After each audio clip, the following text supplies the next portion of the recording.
when the Pope said that building a wall at the Mexican border was not Christian. Trump fired back.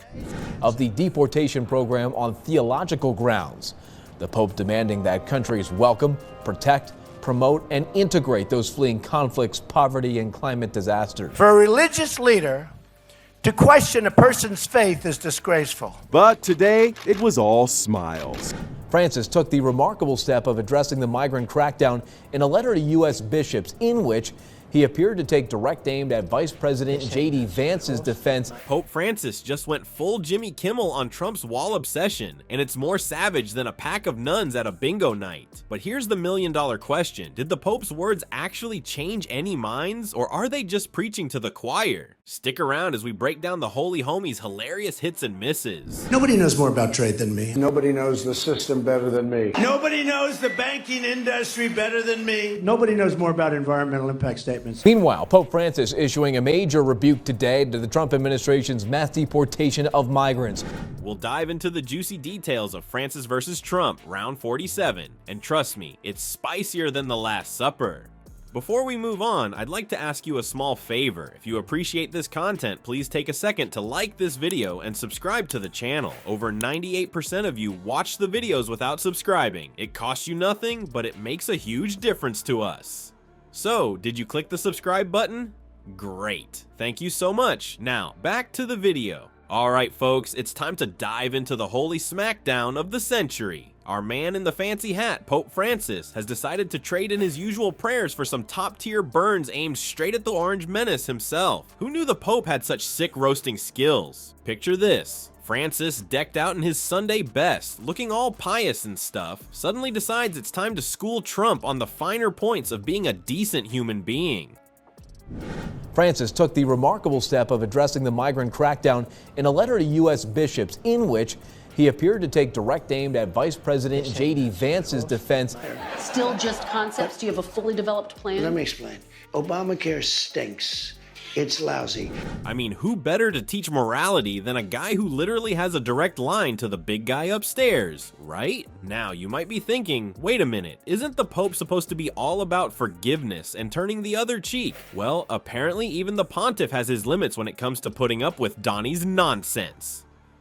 It's like Francis woke up one day and thought, you know what? I'm gonna channel my inner John Oliver and roast this fool. So what did our holy homie have to say about Trump's grand plan to keep out the bad hombres? Well, let's just say he wasn't impressed. Francis dropped some serious truth bombs, comparing Trump's wall to a spiritual dead end. It's like he's saying, hey Donnie, that wall of yours, it's about as useful as a screen door on a submarine. Ouch, that's gotta sting more than holy water on a vampire. But our boy Francis didn't stop there. Oh no, he was just getting warmed up. He started dropping zingers about bridges and Christian values that had everyone going, hallelujah. It's like he's telling Trump, listen up, you orange turd. Jesus was more about building bridges than walls. Maybe try reading that Bible you like to wave around sometime. Warning that the forceful removal of people purely because of their illegal status deprives them of their inherent dignity and will end badly. Of the deportation program on theological grounds, the Pope demanding that countries welcome, protect, promote, and integrate those fleeing conflicts, poverty, and climate disaster. As the tension builds, we're all left wondering, will Trump tweet back? Will Jesus slide into his DMs with a bruh chill message? The suspense is killing us. But here's the kicker. Turns out the Pope's got jokes and a moral compass. Who knew that the guy in charge of absolving sins could dish out such sweet, sweet karma? Looks like the Pope's not done roasting the Trumps yet.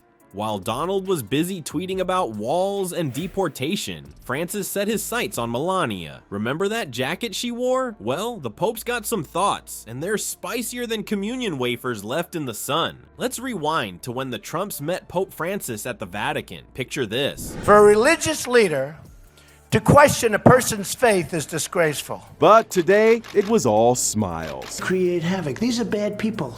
I know everything they're doing. I know every move they make. I get it. It's tougher. I think it's probably, in many ways, it's tougher on my family than it is in me. Donald with his signature scowl, Melania looking like she'd rather be anywhere else, and the Pope trying not to roll his eyes so hard they fall out of his head. It's like the setup for a bad joke. A reality TV star, a model, and the Pope walk into a bar. But our man Francis, never one to miss a chance for a holy zinger, decided to throw Melania a compliment. And boy, did he deliver it with style. He looked at the First Lady and said, "Your beauty is so radiant that even Michelangelo would struggle to capture it in stone." Perform change operation and send him back home. Not Jimmy anymore, it's Tamara, but I will.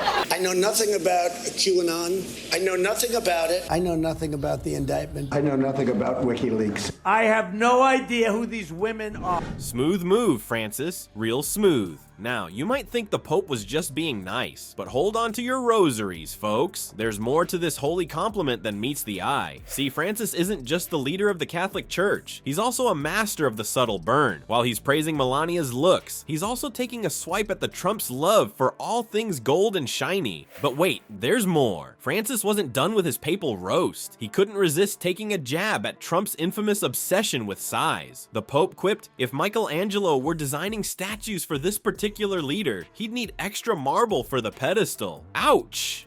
That's gotta hurt more than kneeling on a hard church pew for hours. Can you imagine the look on Trump's face? His hair probably deflated faster than his approval ratings. And Melania, well, let's just say her smile was stiffer than her husband's spray tan. There was this funny moment when the Pope joked about Trump's weight, asking Melania in Italian what she feeds her husband. The 14th Amendment, though, says that, quote, all persons born in the United States are citizens. Can you get around the 14th Amendment with an executive action? But here's the kicker. While Francis was dishing out these holy burns, he was also serving up a side of moral lessons. He reminded everyone that true greatness isn't about gold toilets or big walls. It's about love, mercy, and justice. Take that, Trump Tower. Well, folks, it looks like Pope Francis just dropped the mic on Trump's wall obsession, and he did it with more style than a Cardinals hat collection. Our holy homie Frankie's got some serious comedy chops, serving up burns hotter than the flames of purgatory. He's all about tearing down walls and replacing hatred with hope, like some kind of spiritual Bob the Builder.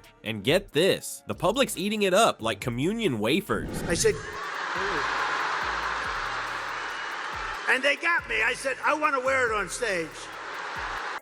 When they said I looked thinner. When the Pope said that building a wall at the Mexican border was not Christian, Trump fired back. Turns out people are digging the Pope's compassionate take on immigration. It's like he's the cool youth pastor at the global church picnic, reminding everyone that Jesus was more about love thy neighbor than deport thy neighbor.